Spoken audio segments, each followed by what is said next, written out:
Episode 91 recovery. Attitude में विधि ने मेघना के हाथ से न्यूज़पेपर लिया और दीवार पर अपना सर टिकाकर बेड पर बैठ गई। विधि ने न्यूज़पेपर के आर्टिकल की हेडलाइन पढ़ी। क्या विदुषी शर्मा में चैलेंज को एक्सेप्ट करने की हिम्मत है? आर्टिकल की हेडलाइन पढ़ते ही विधि की आंखें खुल गई। विधि ने अपनी आंखों को रगड़ा और पूरा आर्टिकल पढ़ने लगी। उस आर्टिकल में विदुषी और मुक्ति के बीच चैलेंज को मेंशन किया गया था। मुक्ति ने अपनी तरफ से विदुषी की सारी बुरी हरकतों को आर्टिकल में ऐड करवा रखा था।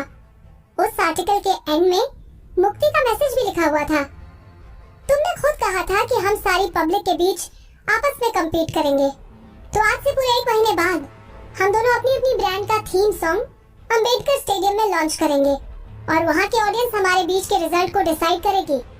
अगर तुम जीत गई तो मैं इन सारे लोगों के सामने तुमसे माफी मांगूंगी, लेकिन अगर मैं जीत गई तो तुम्हें मेरी बड़ी बहन की फोटो पर अपना सर नीचे झुकाकर माफी मांगनी होगी। मुक्ति की इस हरकत ने उसको मीडिया स्टार बना दिया। इस आर्टिकल को पढ़कर लोगों ने अपने कमेंट सोशल मीडिया पर अपलोड किए हुए थे। देखो, बड़ी बहन और छोटी बहन के बीच कितना प्यार था। बेचारी बीमार होने के बाद भी वो अपनी बड़ी बहन के लिए खड़ी होना चाहती है। मुक्ति को लोगों की सिंपैथी गेन करना अच्छे से आता था। विधि ने आर्टिकल को पूरा पढ़ा और कुछ पलों के लिए चुपचाप बैठ गई। इस चैलेंज को मोहित ने कल ही हंगर एंड फूड रेस्टोरेंट में एक्सेप्ट कर लिया था, लेकिन मुक्ति ने इस चैलेंज की बात को मीडिया तक फैला दिया। इसका मतलब ये था कि मुक्ति के साथ टाइम म्यूजिक एंटरटेनमेंट भी विधि से बदला लेना चाह रहा था। विधि ने अपने तकिए के नीचे हाथ दिया और वहां से नोटबुक निकालकर उस पर लिखकर मेघना को बताने लगी, अगर मेरी वोकल कॉर्ड रिकवर हो गई तो मुझे मुक्ति को सबक सिखाने में ज्यादा टाइम नहीं लगेगा, लेकिन क्या मेरी वोकल कॉर्ड ठीक हो पाएगी? विधि ने अपने सवाल के आगे एक बहुत बड़ा क्वेश्चन मार्क बना दिया। विधि के पास आने से पहले रास्ते में जाते हुए मेघना की टक्कर मोहित से हो गई थी। जब तक ये आलसी लड़की दोपहर तक सो रही थी, तब तक बॉस अपनी सारी मीटिंग अटेंड कर चुके थे। मेघना विधि के बालों में हाथ फेरते हुए बोली, तुम्हें परेशान होने की जरूरत नहीं है, तुम्हारी वोकल कॉर्ड जल्द ही ठीक हो जाएगी और अब जाओ नहा धोकर अपना सामान पैक कर लो। बॉस ने फॉरेन में तुम्हें स्पेशलिस्ट को दिखाने के लिए फ्लाइट बुक कर रखी है। दानिश ने पहले ही तुम्हारे मेडिकल रिकॉर्ड्स को स्पेशलिस्ट के पास भेज दिया था और उन्होंने दानिश को बताया कि तुम्हारी वोकल कॉर्ड के ठीक होने के चांसेस बहुत ज्यादा हैं। सच में? विधि की आंखों में चमक आ गई। विधि ने कुछ दिनों बाद कोई अच्छी खबर सुनी थी। उसको अब समझ आ गया कि मोहित ने इतनी आसानी से टाइम म्यूजिक एंटरटेनमेंट वालों का चैलेंज क्यों एक्सेप्ट कर लिया। मोहित ने इस बारे में पहले से ही प्लान कर रखा था। ऑफ कोर्स, मेघना ने विधि के अंदर की खुशी को महसूस कर लिया और एक बार फिर से मुस्कुराते हुए उसके बालों में हाथ फेरने लगी। मैं तो सोचती हूँ कि तुम जैसी छोटी लड़की की किस्मत इतनी अच्छी कैसे है, जो बॉस तुम्हें इतना सपोर्ट कर रहे हैं। विधि नजरें नीचे झुकाकर मुस्कुराने लगी और उसका चेहरा शर्म की वजह से लाल हो गया। मोहित ने विधि के साथ फॉरेन जाने के लिए अपना प्राइवेट जेट बुक कर दिया। वो नहीं चाहता था कि विधि के इलाज की बात आरव तक पहुंच जाए। आगे आने वाले हफ्तों में विधि को ट्रीटमेंट और सर्जरी से गुजरना पड़ा। फॉरेन में ट्रीटमेंट की वजह से विधि की वोकल कॉर्ड दिन पर दिन रिकवर होने लगी। हॉस्पिटल का वार्ड काफी साफ और चमकदार था। वहाँ लगे हुए ट्रांसल्यूसेंट पर्दों की वजह से बाहर की रोशनी अंदर हॉस्पिटल वार्ड में रखे हुए फर्नीचर तक आ रही थी। विधि के बेड साइड में टेबल पर फूल रखे हुए थे। तभी वहाँ मोहित बैठकर विधि को उसकी लास्ट दवाई का डोज पिला रहा था। अब तुम कैसा फील कर रही हो? मोहित ने उत्सुकता से पूछा। हॉस्पिटल के मेन डॉक्टर ने मोहित को बताया था कि दवाई का लास्ट डोज देने के बाद डॉक्टर उन्हें बता पाएंगे कि विधि की वोकल कॉर्ड कितने रिकवर हुए हैं। वोकल कॉर्ड गले का बहुत सेंसिटिव पार्ट होता है और जरा सा भी डैमेज होने के बाद वहाँ आवाज की क्वालिटी पूरी तरह से बदल सकती है। नॉर्मल इंसान के लिए वोकल कॉर्ड का डैमेज होना सहा जा सकता है, लेकिन किसी सिंगर के लिए वो उसके दूसरे इम्पोर्टेंट बॉडी पार्ट्स की तरह होता है। मोहित कॉन्फिडेंस के साथ विधि के सामने खड़ा हो गया। वो विधि को ऐसा दिखाना चाह रहा था कि वो पूरी तरह से रिकवर हो चुकी है, लेकिन सच्चाई का भी सामने आना बाकी था। विधि ने आवाज निकालने के लिए अपना मुंह थोड़ा सा खोला। असलियत में विधि ने 1 हफ्ते पहले से ही बोलना शुरू कर दिया था, लेकिन आवाज में उतार चढ़ाव आने की वजह से वो भी गाना गाने के लिए रेडी नहीं थी।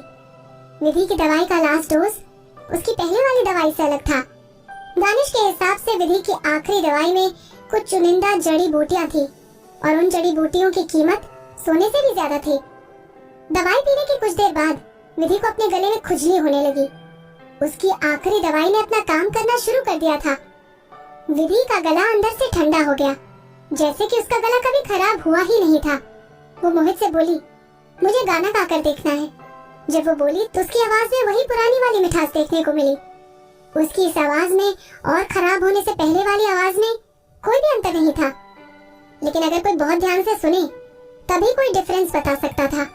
मोहित को डिफरेंस समझ नहीं आया, लेकिन उसको तो विधि की आवाज पहले से भी ज्यादा अच्छी लगने लगी। मोहित ने मुस्कुराते हुए अपना सर हिलाया और बोला, तुम ट्राई करो, मैं सुन रहा हूँ। विधि ने कुछ पलों के लिए सोचा और तुमसे ही गाना शुरू कर दिया। हॉस्पिटल के खाली वार्ड को विधि की आवाज ने पूरी तरह से भर दिया। मोहित तो उसके गाने में इतना खो गया कि जब विधि ने गाना बंद किया तो उसके कुछ देर बाद वो अपने ख्यालों से बाहर निकला। ये गाना तो तुमने पहले से भी अच्छा गाया है, मोहित ने कहा।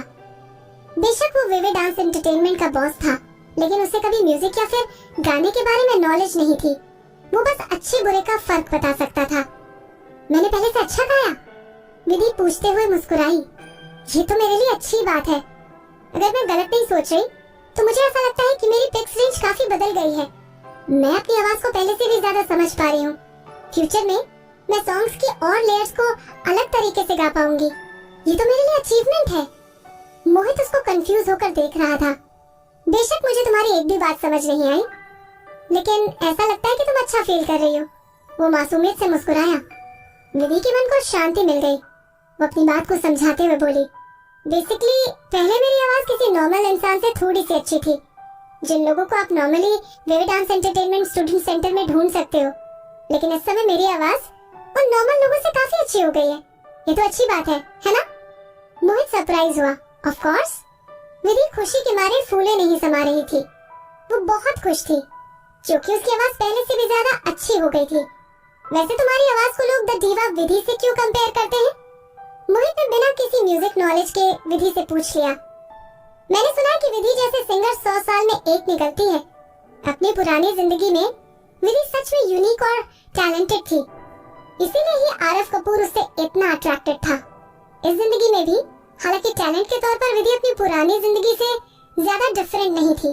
वो बोली, मैं द डिवा विधि से डिफरेंट हूँ। विधि मोहित को पेशेंस के साथ समझाते हुए बोली, मिस विधि की वोकल रेंज काफी वाइड थी। उनको हाई नोट से लो नोट्स में गाने के लिए जरा भी एफर्ट नहीं लगाना पड़ता था। उनकी आवाज सूफी सॉन्ग्स को गाने के लिए क्लियर और ब्राइट थी, लेकिन उनकी भी एक वीकनेस थी। आवाज ज्यादा ब्राइट होने की वजह से वो किसी गाने में अपनी इमोशंस के साथ डिटेलिंग नहीं कर पाती थी। विदुषी बोलते हुए मुस्कुराने लगी, लेकिन मैं डिफरेंट हूँ। बेशक मेरी आवाज उतनी ज्यादा लाउड और ब्राइट नहीं है, लेकिन मैं किसी भी गाने की लेयर को पहचान सकती हूँ और इस चीज में मुझे कोई नहीं हरा सकता।